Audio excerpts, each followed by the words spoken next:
मेरे स्वर्गीय बड़े भाई महापराक्रमी वीर महाराजा बाली ने मरते समय मुझे यही कहा था कि जो वचन श्री राम को दिया है उसे पूरा करना। आज यदि मैं तुम्हारा परामर्श मान लूं तो मेरे परमवीर भैया और परम प्रकाशवान लोकों में विचरने वाले मेरे पिता भगवान सूर्य मुझे एक ही बात कहेंगे, धिक्कार है सुग्रीव, धिक्कार है तुझ पर। तुम्हारे राजा को हमारे हित की चिंता नहीं हो रही है, उसे अपने समूल नाश का भय व्याप्त हो उठा है।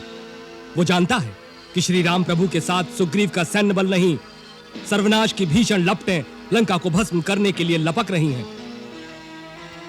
ये वो जान गया है, इसीलिए उसने फूट डालने की कुटिल कूटनीति की चाल चली है। आप मेरे महाराज को गलत समझ रहे हैं कपीश, तनिक विचार कर देखिए। चुप रहो दूत। दूत का काम संदेश देना है, परामर्श देना नहीं। दूत बनकर ना आते तो तुम्हारी गर्दन उड़ा दी जाती। तुम्हारे राजा ने हमारी कर्तव्य परायणता और हमारी भावनाओं का अपमान किया है। लंकेश ने इस भावना से नहीं कहा महाराज। चुप रहो। जिस प्रकार अपने नरेश का संदेश लेकर आए हो उसी प्रकार संदेश का प्रत्युत्तर जाकर उन्हें सुना दो। जो आज्ञा महाराज।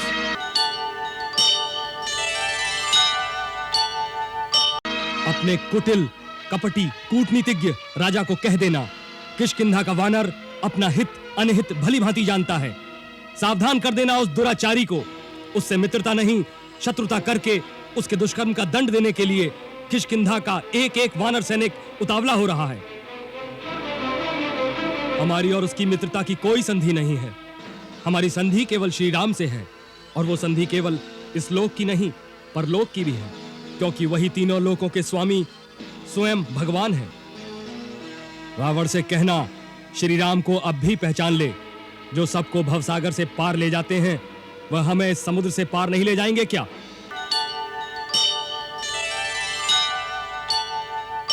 देवी सीता, तुम सती शिरोमणि हो। तुम्हारी पति भक्ति को देखकर मैं तुम्हारी भक्त हो गई हूँ। तुम ये कह रही हो, या तुम मुझसे छल कर रही हो, या तुम राक्षस कुल की नहीं हो?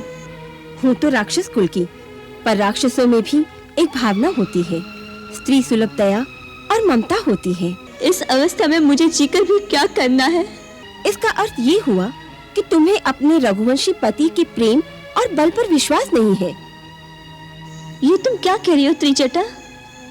तीनों लोक में वही तो एक है जिसमें मैं तो क्या सारा संसार विश्वास करता है। यदि इतना ही विश्वास है तो फिर मृत्यु की कामना क्यों कर रही हो?